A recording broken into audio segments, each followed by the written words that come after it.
Hello guys, meron akong ipapakita sa inyong ointment guys.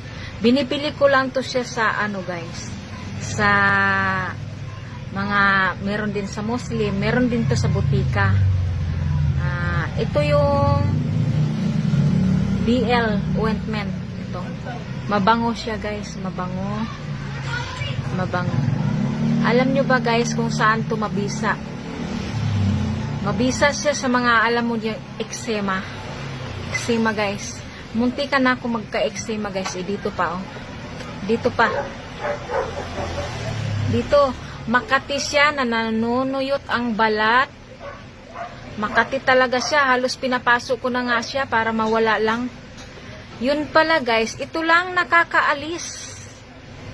Napakabisa nito guys. Mabango pa. Pwede din siya sa kung ano yung makati sa mukha mo, pwede rin siya. Ito, BL ointment. Nabibili to kahit sa mga tabi-tabi ng mga nagtitindang mga Muslim na sa tabi-tabi. Nabibili din to guys. Sa butika. Mabango pa siya, epektibo siya guys. Kung namroblema kayo sa inyong mga makakating balat yan guys. Halimbawa, naka-encounter ba kayo yung parang nagtutubig yung kamay nyo? Tapos makati, nagtutubig